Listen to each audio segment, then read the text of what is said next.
2 महीने 2.5 महीने की पूरी चुनावी प्रक्रिया में दिन रात देख करके मेहनत करके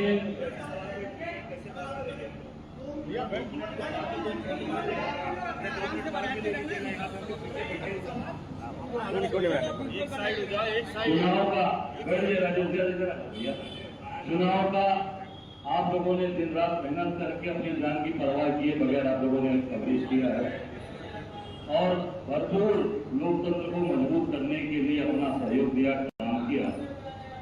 और हम सब जो भाई बंधु जो चुनाव लड़ रहे हैं, आप सब लोगों ने बहुत बल दिया, ताकत दिया। अरे यार हाथ हटा लो। मैं साधारण सा कार्यकर्ता कांग्रेस का उधर चलो। अच्छा और एक तरफ आइए उसी हम एक साधारण से कार्यकर्ता। भाई साहब ये देखिए डिस्टर्ब कर रहा है, पहले इन्हें कर लेना। एक सभी हमारे साथियों ने दिन रात मेहनत दिया, परिवार के लोगों सभी लोगों ने साथ दिया और लोकतंत्र को मजबूत करने का कार्य किया। इस सिलसिला की धूप में 47 डिग्री 48 डिग्री का जो एक पूरा का पूरा एक टेम्परेचर था, कितने हमारे साथी सरकारी कर्मचारी जो ड्यूटी कर रहे थे, बेचारे पुलिस वाले, हमारे पत्रकार साथी जो इस पूरे चुनावी प्रक्रिया में जो शहीद हो गए, जिनके आकस्मिक मृत्यु हो गई इस चुनाव के 2.5 महीने की प्रक्रिया में, तमाम ऐसे ताकि उनको मैं श्रद्धांजलि अर्पित करता हूं, क्योंकि ऐसा एक कठिन दौर इसमें सरकार ने नहीं देखा 2.5 महीने।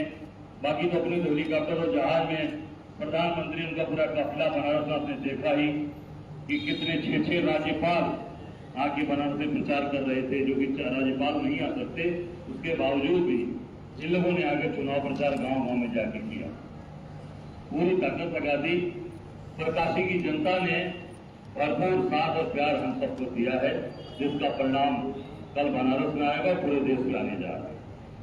आज जो प्रेस पर आज हम लोगों ने बुलाया, उसमें सबसे महत्वपूर्ण मुद्दा जो इन्होंने एक अपने मनगढ़ंत और एक अपने तरीके से जो 400 पार का नारा दे रहे थे, उसके आधार पर एक इन्होंने अपना एक सर्वे रिपोर्ट जारी कराया है, जिसमें पूरे देश के अंदर आम आदमी, आम मेहनत करने वाला आदमी, किसान, मजदूर भाई, जिसने अपना मत दिया इंडिया गठबंधन को, सब लोग परेशान हैं। और निश्चित तौर से आप सब जानते हैं कि वो मनगढ़ंत चीजें बनाई गई हैं, जहां पर जो दल लड़ा ही नहीं उसको वहां पर सीट दिया जा रहा है। तमिलनाडु में, हरियाणा में, झारखंड में आप देख सकते हैं कि वहां पर भी सर्वे रिपोर्ट में तमाम इस तरीके की झूठी भ्रामक चीजें फैलाई गई। बनारस में भी इन्होंने एक नारा दिया था, 10 लाख पार। 10 लाख पार कहा था कि नहीं कहा था? भाजपा के लोगों ने कहा था 10 लाख पार।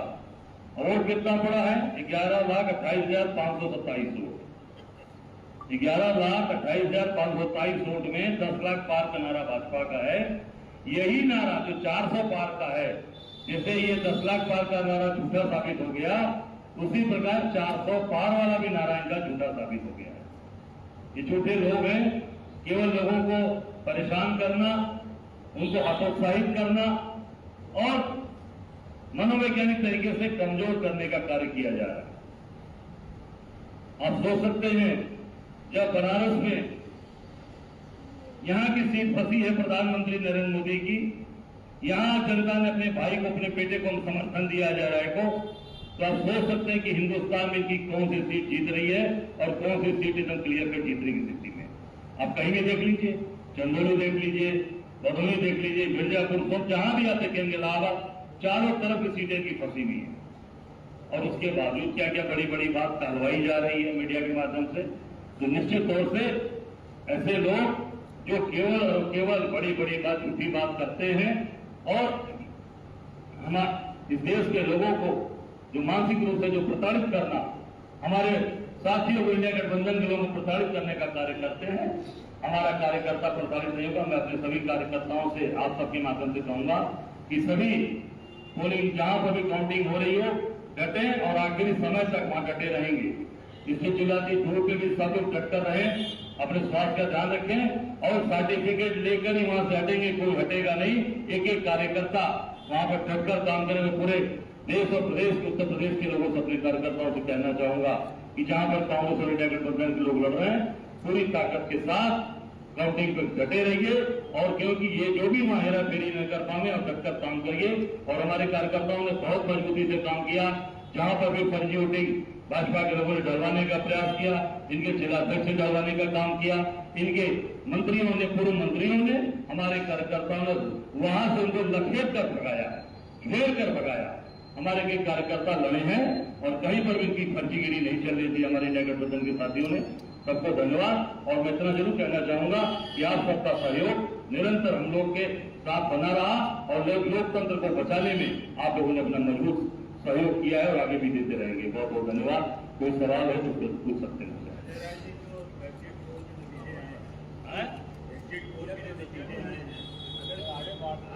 अगर ये गठबंधन के पक्ष में होते तो भी आप लोग मांग करते कि जो है नहीं, देखिए, हम राजेश इतना कहना चाहेंगे, हमारे गठबंधन के पक्ष में तो उनके पक्ष की बात मैंने नहीं कहा। मैंने कहा जैसे इन्होंने कहा था 10 लाख पार, अब ये आप सब लोग यहाँ गवाह हैं कि 10 लाख पार कहाँ है। इसी तरह 400 पार भी झूठी बात है, पूरी तरीके से झूठी और फेक चीजें। चुनाव आयोग बिल्कुल ये सब चीजें रुकनी चाहिए और इसको पूरी तरीके से आगे समझ, इसको पूरी तरीके से रोकना चाहिए, क्योंकि ये लोगों को मानसिक रूप से प्रताड़ित कर रहे हैं। लोगों को उसमें ये पूरी तरीके से लोगों को मानसिक रूप से कमजोर करने का प्रयास किया जा रहा है। राय साहब चुनाव आयोग ने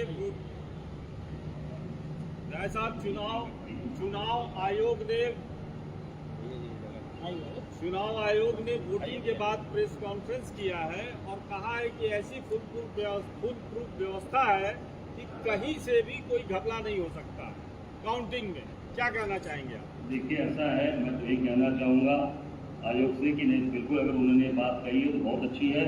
पूरी तरीके से काउंटिंग पारदर्शी हो, कहीं पर भी ये नहीं लगे कोई पार्शियलिटी है, पारदर्शिता के साथ आप काउंटिंग कराइए। और एक एक हमारा जो पहले हमारे लोगों ने कहा, हम लोग ये 11वां चुनाव मैं लड़ रहा हूँ, आज तक बैलेट पेपर की काउंटिंग हमेशा ईवीएम के पहले हुई है। पहले बैलेट पेपर की काउंटिंग होती है, उसके बाद ईवीएम की काउंटिंग होती है। तो निश्चित तौर से कल आयोग में जाकर हमारे डेलीगेशन ने भी मांग किया कांग्रेस की, और ये परंपरा रही है कि पहले काउंटिंग जो है बैलेट पेपर की होती है, उसके बाद होती है।